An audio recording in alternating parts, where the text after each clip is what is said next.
57절에서 61절까지 말씀입니다. 마태복음 27장 57절에서 61절까지 말씀입니다.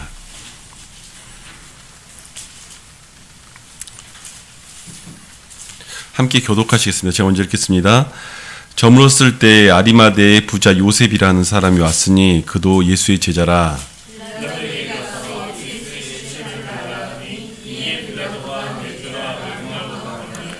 요셉이 시체를 가져다가 깨끗한 세마포로 싸서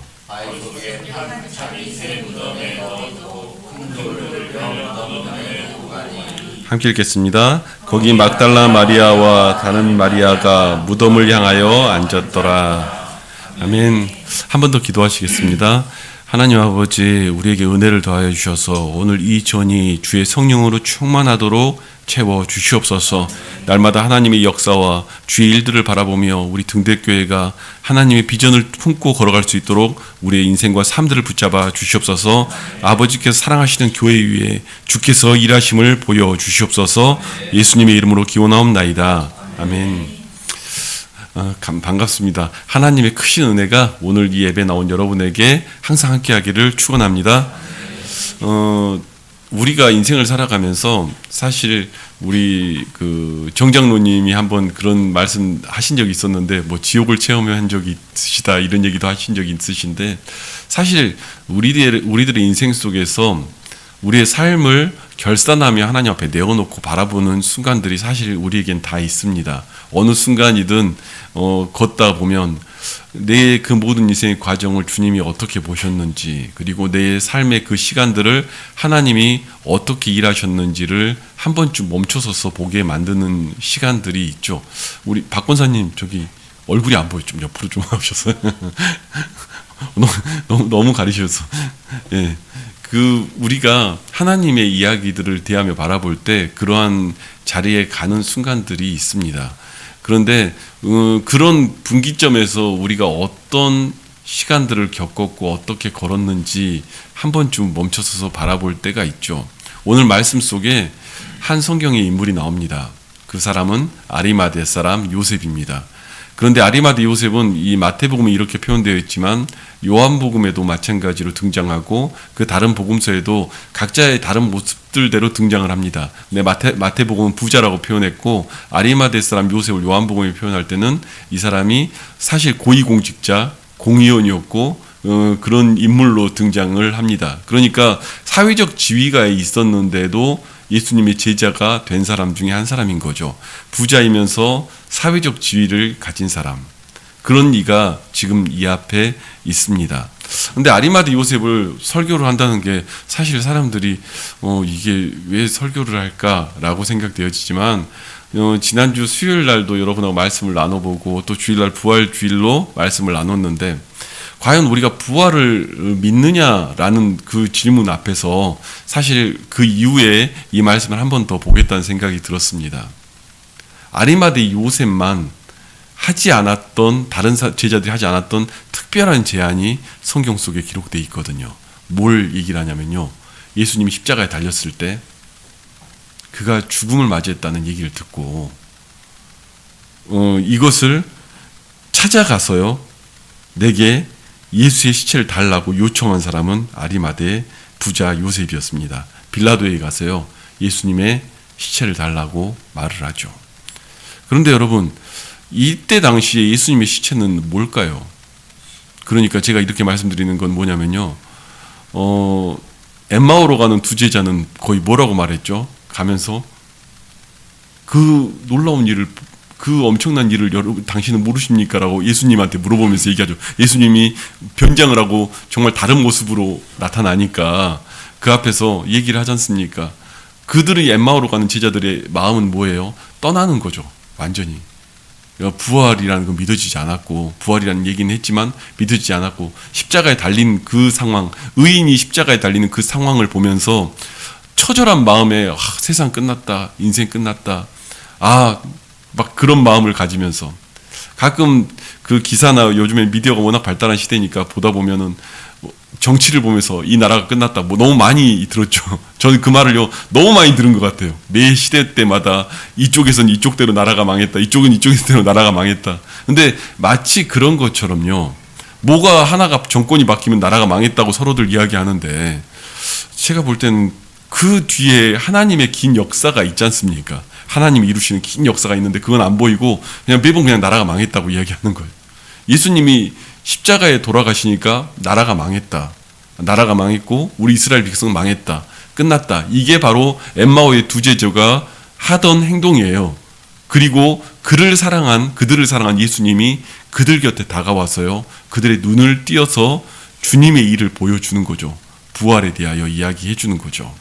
그것이 우리가 보는 성경의 이야기 아니겠습니까? 그런데 성경 이야기를 보면서도요, 물론 나라가 위기고 모든 상황이 위기다, 기도해야죠. 맞죠. 기도해야 되고 그 모든 상황 속에 하나님 앞에 서야죠. 맞는데 그 매 순간마다 인생이 끝났다, 세상이 끝났다, 나라가 망했다 이렇게 말하는 것은 사실 크리스찬들의 자세는 아니라는 생각이 듭니다. 그렇지 않습니까? 주님이 아직 우리 가운데 계시고요, 주님이 우리 가운데 역사하는데 무슨 끝나는 게 어디 있습니까? 우리가 교회가 어렵다, 어려울 수는 있죠. 끝나는 게 어디 있습니까? 그 뒤에 주님이 역사하시고 계시고 성령님이 운행하시고 계시면 오늘 또 우리에게 하나님의 일들이 일어날 꿈들과 비전을 꿀 수 있는 것이죠.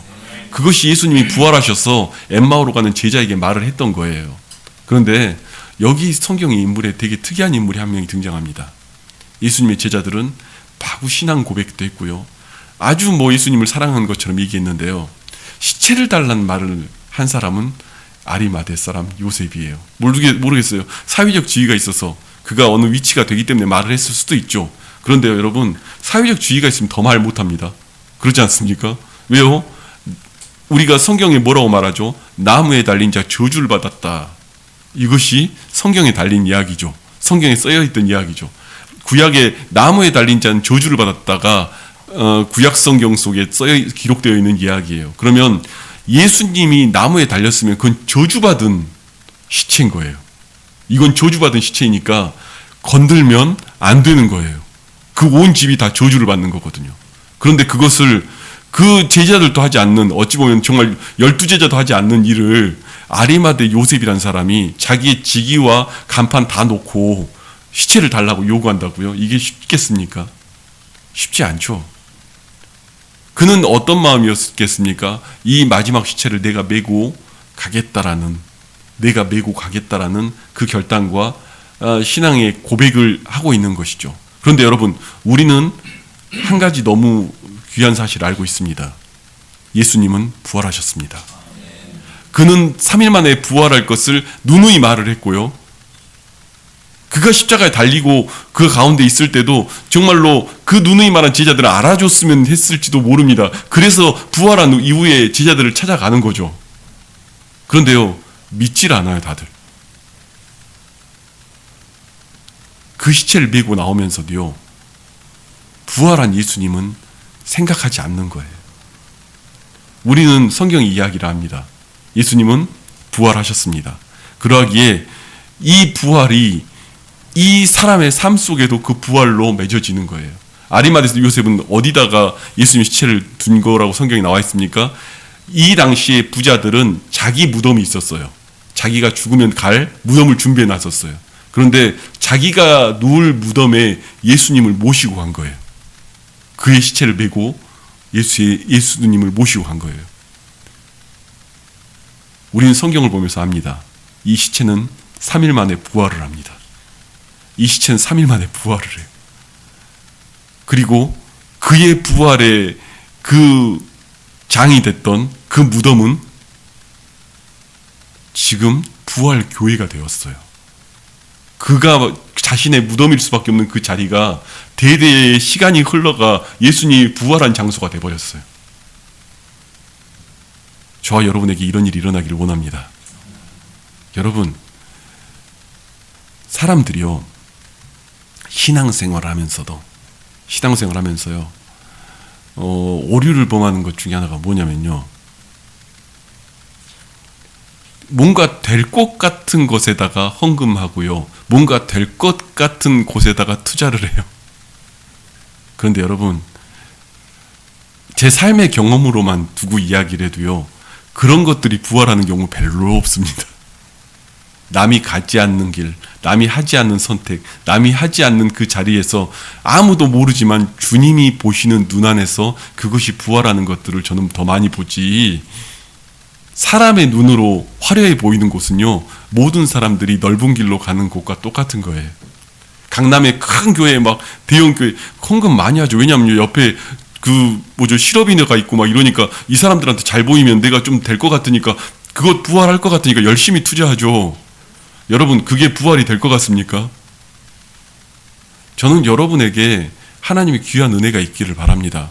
제가 요즘에 강남의 신앙인들과 뭐 이런 교제들을 할 때가 있어요. 만나기도 하고요. 이들을 만날 때도 있어요. 그런데요, 굉장히 세련되고 멋있게 말하는데, 여러분, 사람의 영적인 것을 알 때는 뭘로 제일 먼저 안 좋아하십니까? 가장 기본적인 단위.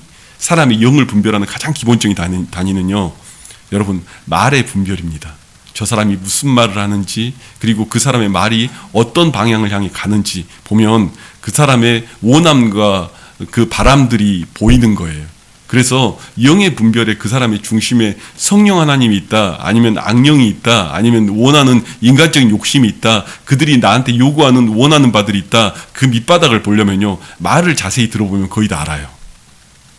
물론 그 안에 영의 분별의 은사가 있고 그 다음에 그 모든 성령의 역사도 있지만 가장 기본적인 단위를 제가 이야기 드리는 거예요. 그런데 여러분, 말을 듣다가 보면요, 가끔요 이렇게 불편한 때가 있어요. 제가 좀 심한 표현은 좀 자제하겠습니다. 불편할 때가 있어요.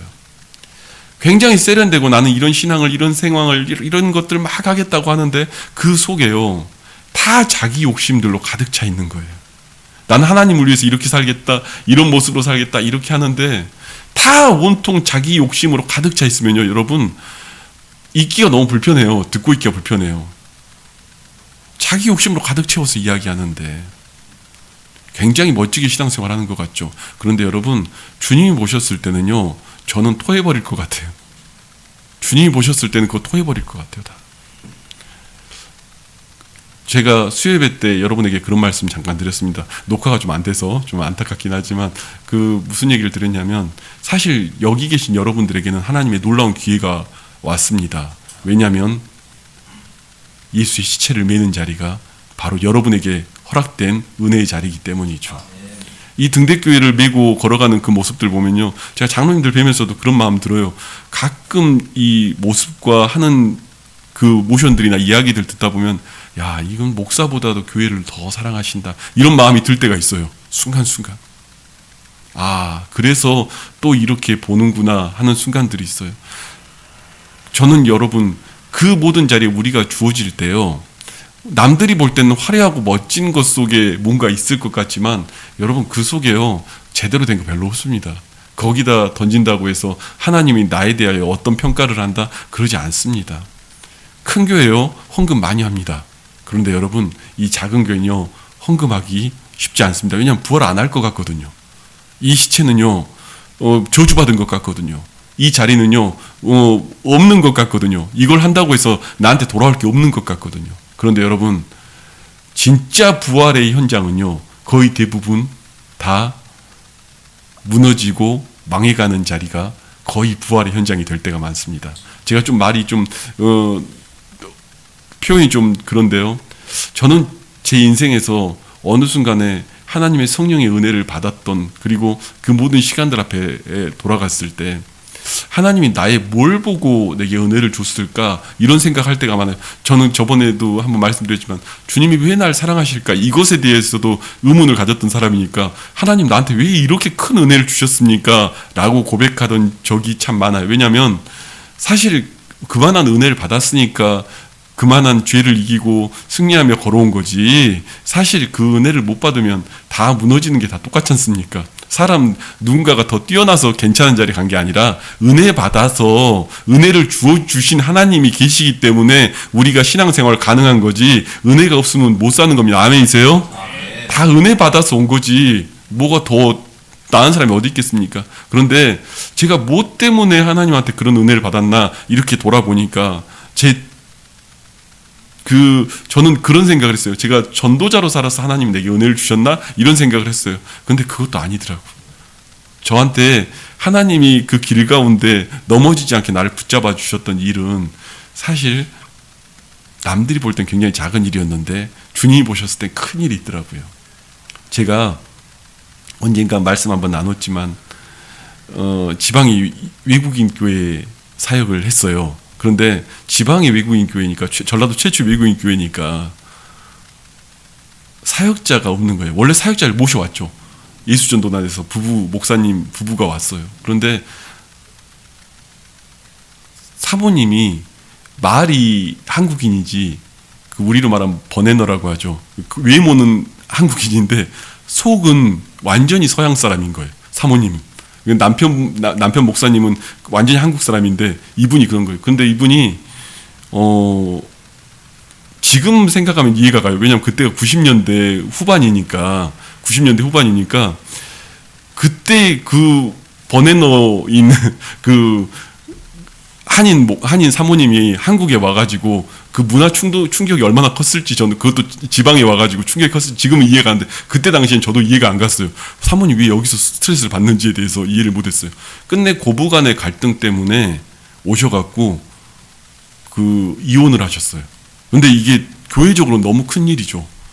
모셔온 지 6개월 만에 이혼을 해버리셨으니까 이게 지금 이 외국인 사역 자체가 완전히 그 공중에 떠버린 거죠. 뭐 정말 극동방송에 홍보도 하고 별걸 다 했는데 완전히 공중에 떠버린 거예요. 사역자가 없는 교회가 돼버린 거예요.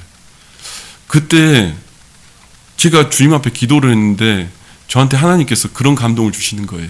느헤미야서 5장을 보여주면서, 느헤미야가 하나님의 성벽을 재건할 때 한 손엔 벽돌과 한 손에 검을 들고 그 유대인들, 그 정말 성벽을 지어야 될 유대인들과 싸우면서 하나님 성전을 재건하는 그 장면을 주님이 저한테 보여주시는 거예요. 제 마음에 무슨 생각이 들었냐면, 내가 싸워야 할 대상이 교인들과 싸우면서 이 예배당을 지켜야 된다는 그것을 저한테 사인을 주신 거예요. 22살짜리 얘한테 그 생각은 좀 굉장히 가혹한 얘기였긴 한데 주님이 하라고 하시니까 그 길을 따라갔어요. 아니나 다를까요? 장로님들이, 그 교회 세우겠다고 했던 장로님들이 문 닫아야 된다고 와서 8분의 장로님 중에 6분이 반대를 하면서 그거를 못 짓게 하시는 거예요. 되나 보자 뭐 이런 수준으로. 6개월을 아침 저녁으로 예배당 가서 기도를 했습니다. 그러면 안 되는데 장로님들이 22살짜리 애가 맨날 그 아침 저녁으로 교회 와서 기도하니까 와 꿀밤 때려 뒤에서. 야 이거 문 닫을 교회인데 왜 여기 와서. 근데 제가 6개월 그렇게 하는 과정에서요, 하나님께서 그 교회를 살려주셨어요. 외국인들을 보내주시고 다시 회복을 시켜주시고, 안 되는 영어 그 가운데서 그 외국인들한테 영어 배워가면서 외국인들이 저한테 영어를 가르쳐줘가면서 영어 예배를 유지해 나간 거예요. 제가 마지막 나올 때까지, 27살 때 나올 때까지 그 교회를 위해서 제가 그런 고백까지 했어요. 저는 군대도 1년을 늦췄고요. 그 교회를 살리기 위해서. 어려운 시기에 군대에 갈 상황이 되니까 군대를 1년 늦추고요. 하나님, 내가 이것 때문에 군대에서 어려움을 겪거든 저는 괜찮습니다. 교회 살려주세요. 이제 그게 제 고백이었던 거죠. 그래서 27살까지 했는데 하나님이 옮기셔서 옮긴 거지, 전체 젊음을 여기다가 바치겠습니다 하고 제 삶을 드리면서 고백을 했죠. 그런데 지금 나중에 주님 앞에서 기도하면서 내 인생에서 나도 죄가 많고 부족하고 연약함이 너무 많은데 내 인생을 두고 한번 결산을 해봤어요. 하나님 앞에. 하나님, 나한테 어떻게 이런 은혜를 주셨습니까? 하나님, 나한테 어떻게 이런 시간들을 주셨습니까? 이런 고백을 해봤더니 주님이 그 자리를 보여주는 거예요.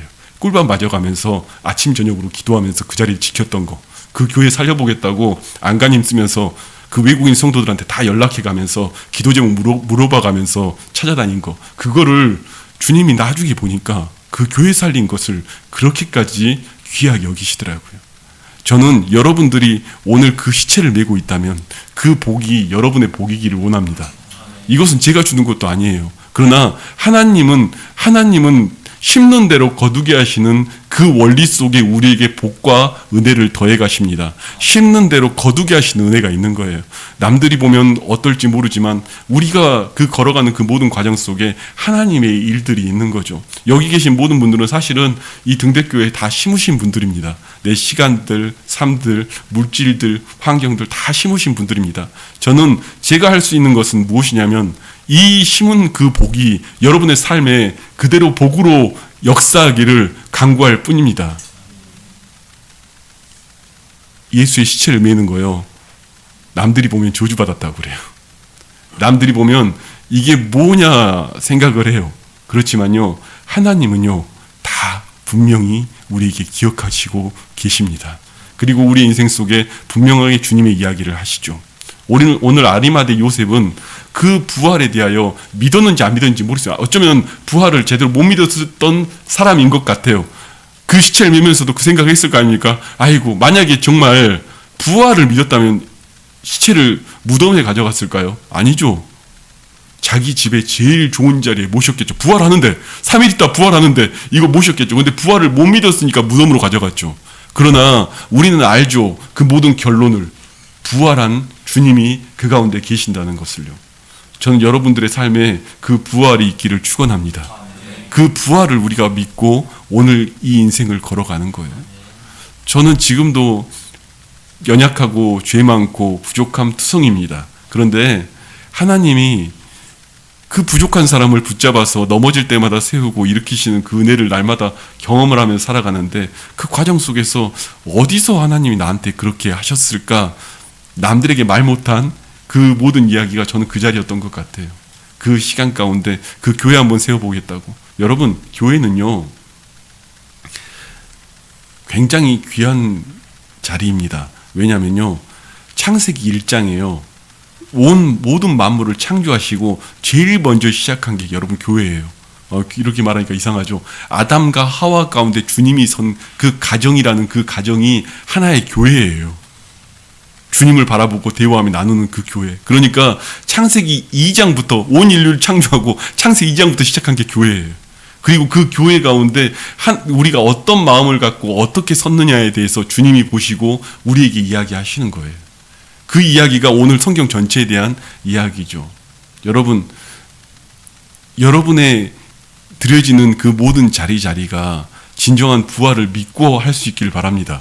아리마대 요셉 거기까지 못 믿었어요. 그러나 그의 후대와 인생 전체에 무려 지금 2000년이 흐른 이 지금 현재에도 그 무덤은 그냥 누구 한 명의 시체가 들어가 있는 무덤으로 끝난 게 아니라 예수님 부활한 역사의 현장이 되어버렸다고요. 여러분, 무덤 하나로 끝날 수밖에 없는, 그냥 돈 내서 무덤 하나로 끝날 수밖에 없는 자리가 있고요. 그 무덤이 아니라 오늘 부활한 현장이 되어서 후대가 사람들이 발길을 끊이지 않는 그 자리가 되는 것은요, 완전히 다른 것입니다. 오늘 여러분의 교회가 그런 자리가 되기를 바라고요. 오늘 여러분의 심령이 그러한 자리에 설 수 있기를 바랍니다. 오늘은 어쩌면 귀한 헌신과 섬김으로 또 다른 자리들로 우리는 나아갑니다. 그런데 저는 하나님의 교회 가운데 여러분이 마음을 두고 기도했던 것, 여러분이 마음을 두고 구했던 것, 그 모든 은혜가 여러분의 삶 속에 이루어지기를 축원합니다. 우리의 모든 시간들 속에요, 여러분, 마귀는요, 기도하지 못하게 하고요, 마귀는요, 그 모든 순간순간 앞에 자꾸 좌절하는 것들을 이야기하려고 그래요. 야, 그 시체 저주받았잖아. 나무 달렸잖아. 그거 저주받은 건데 왜 그걸 매려고 그러냐. 옆에 사람들도 비아냥거려요. 사람들이 비아냥거려. 저거 다 저주받은 나무의 십자가, 그 저주받은 그 모든 시체, 왜 그거를 메고 끝까지 걸어가려고 하냐. 여러분, 주님은 분명히 기억하십니다. 우리의 마지막 날 주 앞에 설 때 잘했다 칭찬받는 종으로 불림받고 인정받기를 주님의 이름으로 축원합니다. 우리는 오늘 또 어쩌면 시체를 매는 자리에 가 있는지 몰라요. 저는 그런데 이 말씀을 처음 등대교회 올 때부터 저는 이 말씀 가지고 그렇게 보이는 거예요. 하나님이 교회를 세울 때 우리에게 하는 이야기들, 그것들이 보이는 거예요. 우리 김상식 집사님이 저희 처음 오기 전에 저한테 그 물으셨던 이야기가, 우리 교회 상황 이런데 올 겁니까? 저한테 그랬는데, 그 상황이니까 오게 된 거예요. 저는 그 상황이니까. 왜요? 보이거든요. 진짜 시체가. 그 상황이니까 오는 거지. 만약에 잘 되고 뭔가 정말 딜을 할 수 있는 그런 환경이었다면 거기서는 뭐 다른 생각을 했겠죠. 그런데 여러분, 제대로 된 시체지 않습니까? 남들이 볼 때는 저주받은 것 같고, 남들이 볼 때는 그 모든 무너져 버리는 것 같고, 그런데 여러분, 그곳이 부활합니다. 여기 계신 분들이 다 그 은혜의 자리에 갈 수 있기를 바랍니다. 남들이 보이지 않는 곳에서 헌신하고 수고하고, 남들이 보이지 않는 곳에서 그 머리 숙였던 그 모든 것 주님이 기억하시고요. 주님이 보시고 여러분을 붙들고 이야기하기를 축원합니다. 오늘 우리가 그 자리에 가고요. 날마다 하나님의 손에 붙잡힌 바다 서는 거예요. 오늘 그 은혜가 저와 여러분 가운데 있기를 축원합니다. 오늘 우리는 다 예수의 시체를 매는 자리에 있습니다. 그런데 이 시체는 반드시 부활합니다. 반드시 부활합니다. 그 부활이 저와 여러분의 부활이기를 주님의 이름으로 축원합니다. 이 시간 우리 기도하시는데